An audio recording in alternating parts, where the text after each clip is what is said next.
మీ వాట్సాప్లో ఈ ఒక్క సెట్టింగ్స్ టర్న్ ఆన్ చేయకపోతే మీ చాటింగ్ మొత్తం లీక్ అవుతుంది.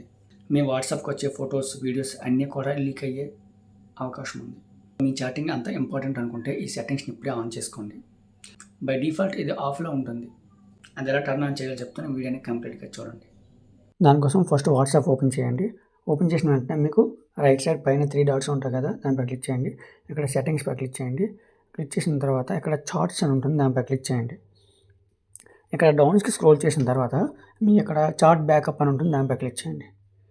ఇక్కడ కూడా డౌన్ స్క్రోల్ చేయండి. స్క్రోల్ చేశాక ఇక్కడ చూడండి end to end encryption backup అనేది ఆఫ్లో ఉంది. బై డిఫాల్ట్ మనకి ఇది ఆఫ్లో ఉంటుంది. మీరు ఏం చేయాలంటే దీన్ని ఎనేబుల్ చేసుకొని మీరు కొత్త ఒక పాస్వర్డ్ అనేది పెట్టుకోవాలి. దానిపై క్లిక్ చేయండి. క్లిక్ చేసిన వెంటనే ఈ విధంగా ఉంటుంది మీకు. ఇప్పుడు మీరు ఎన్క్రిప్షన్ చేసుకుంటే ఈవెన్ వాట్సాప్ ఆర్ గూగుల్ ఏవి కూడా మీ చాటింగ్స్ని చూడలేవు.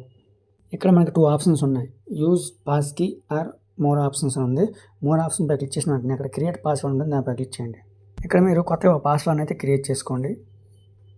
పాస్వర్డ్ ఎప్పుడైనా మర్చిపోయినా మనం వాట్సాప్కి ఇచ్చే మెయిల్ ద్వారా మనం బ్యాకప్ చేసుకోవచ్చు. నెక్స్ట్ పై క్లిక్ చేయండి. పాస్వర్డ్ ఇంకోసారి టైప్ చేయమంటుంది. సెకండ్ టైం టైప్ చేసిన తర్వాత నెక్స్ట్ పై క్లిక్ చేయండి. సో ఇక్కడ క్రియేట్ పై క్లిక్ చేయండి. క్లిక్ చేసిన తర్వాత ఇది బ్యాక్గ్రౌండ్లో ప్రాసెస్ అనేది రన్ అవుతుంది. తర్వాత మనం బ్యాకప్ మెసేజెస్ అనేది మనకి బ్యాకప్ అవుతుంది. ఇవంతా కూడా మనకి బ్యాక్గ్రౌండ్లో జరుగుతుంది కాబట్టి మీరు అదేవిధంగా బ్యాక్ రావచ్చు. ఇక్కడ మీరు చూసినట్టుకుంటే ఎండ్ టు ఎండ్ ఎన్క్రిప్షన్ అనేది ఆన్లో ఉంది. బ్యాకప్ కూడా కంప్లీట్ అయిపోయింది. అలానే మీరు ఎప్పుడైనా సరే పాస్వర్డ్ మర్చిపోవచ్చు. ఇప్పుడు పెట్టుకున్న పాస్వర్డ్ మనకు తర్వాత గుర్తుండదు. దానికోసం సెట్టింగ్స్లో అకౌంట్పై క్లిక్ చేసిన వెంటనే ఇక్కడ మీకు ఈమెయిల్ అడ్రస్ ఉంది కదా, ఇక్కడ ఈమెయిల్ అడ్రస్ని ఇవ్వండి. దీనిపై క్లిక్ చేసి ఈమెయిల్ అడ్రస్ని ఇచ్చి వెరిఫికేషన్ అవుతుంది. ఈమెయిల్కి వచ్చిన ఓటీపీని ఎంటర్ చేసి ఇక్కడ మీరు వెరిఫై చేయొచ్చు.